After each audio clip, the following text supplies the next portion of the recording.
Bukod po sa anumang mangyayari sa impeachment trial bukas, may abangan din tayong isa pang balita at yun ay ang pagtotoo sa American Idol ng may dugong Pinay na si Jessica Sanchez at ang kanyang matutunggaling si Philip Phillips. Maagang naubos ang mga tiket para sa season finale ng American Idol.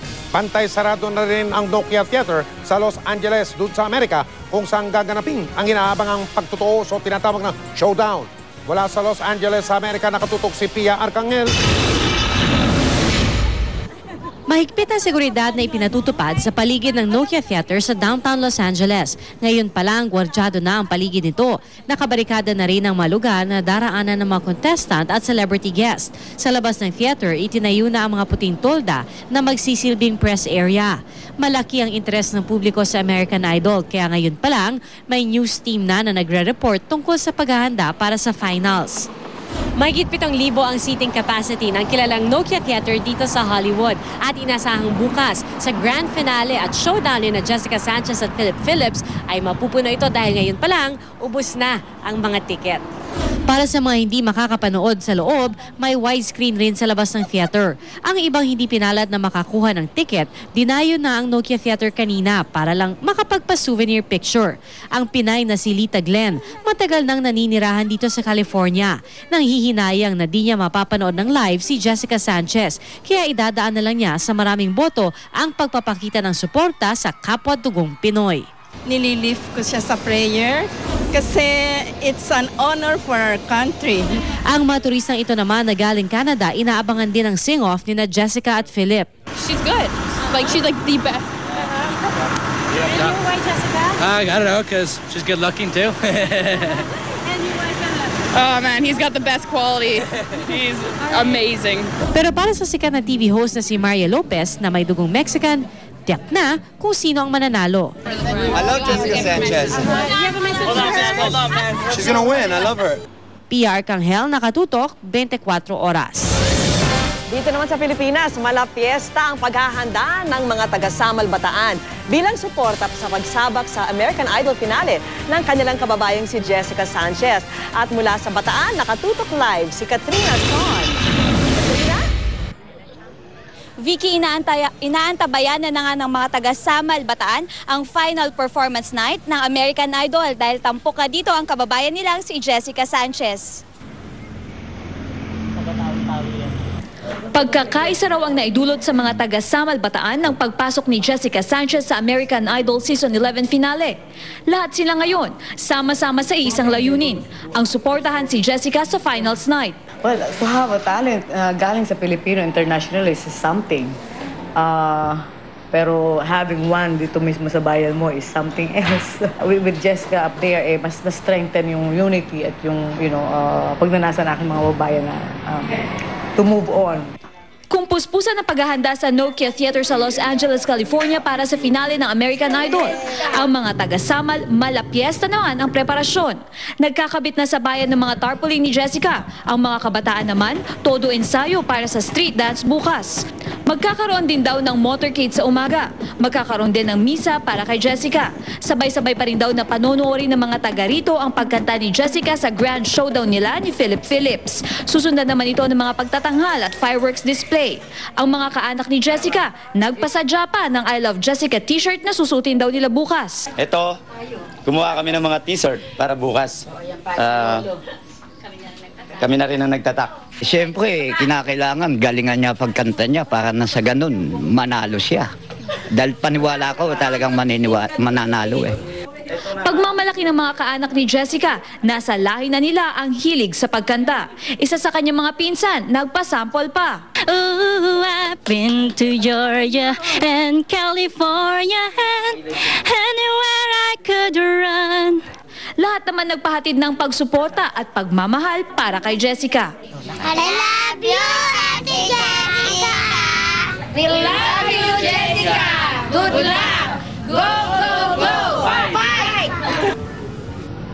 Vicky, kakatapos nga lang mag-ensayo ng mga sasali sa street dance para bukas. At sa ngayon, nagtayo na rin ng mga tolda na gagamitin rin para bukas. Vicky? Maraming salamat sa iyo, Katrina Son.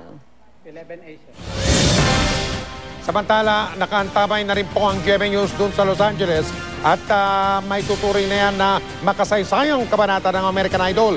Isang kadugo natin ang posibleng tangaling panalo bukas po. At muli tayong makibalita mula kay Pia Arcangel. Live ito mula mismo sa Los Angeles, California. Pia. Okay, Pia, Mike, magandang gabi sa inyo dyan, ano? Okay, kamusta na yung tinatawag na Jessica fever dyan sa California?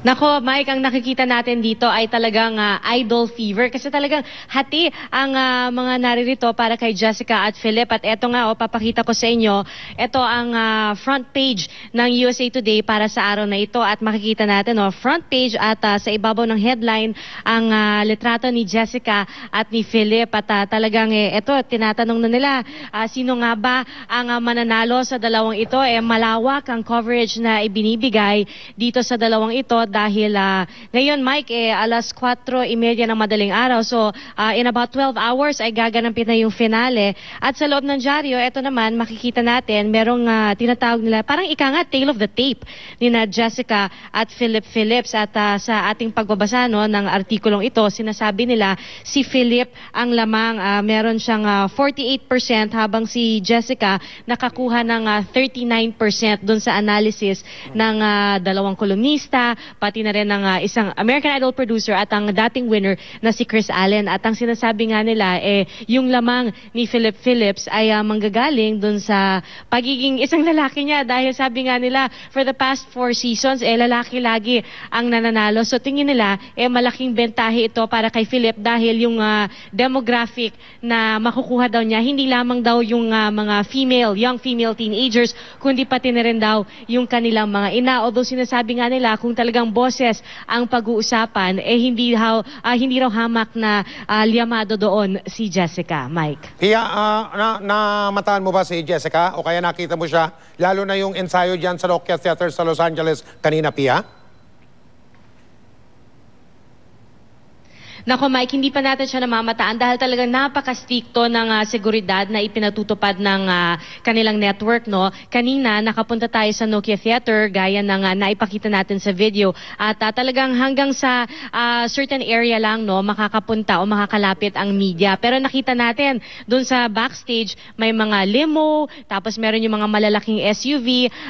Malamang, ito yung dun sa mga, hindi tayo makatiyak, no? Pero malamang para dun sa mga artists na kasama rin doon sa finale dahil syempre sa grand finale maraming big time celebrities din ang inasahang dadalo doon. Although kanina si Jessica meron din siyang tweet sa kanyang Twitter account. Ang sabi niya nakapag-shopping pa siya kasama ang kanyang ina bago bumalik sa Idol House bilang paghahanda para sa finale mamaya. Meron ba tayong balita kung anong kakantahin ni Jessica bukas, Pia? Nako, Mike, talagang sinisikap natin malaman kung anong gusto niyang kantahin. May mga pahiwatig dahil ang alam natin, isa sa mga kakantahin nila yung mga naging paboritong kanta nila sa buong season. At si Jessica, meron siyang pahiwatig sa kanyang Twitter account nitong mga nakaraang linggo. Ginamit niya yung hashtag na Sweet Dreams at isa yun sa mga kinanta niya noong earlier rounds. Although maraming fans ang umaasa na uulitin niya yung I Will Always Love You ni Whitney Houston. Mike. Maraming salamat, Pia Arcangel, good luck sa atin lahat. Siyempre, lalo na kay Jessica. At susunod, mahigit 2 taon mula nang makuryente sa Saudi Arabia, OFW, nakauwi na.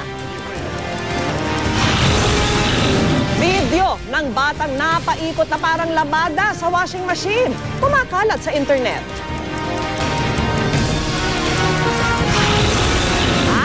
Ang asong nagsisilbing gabay at tagapagbantay sa paranisadong amo. Tutukan lahat ng yan dito sa 24 Oras.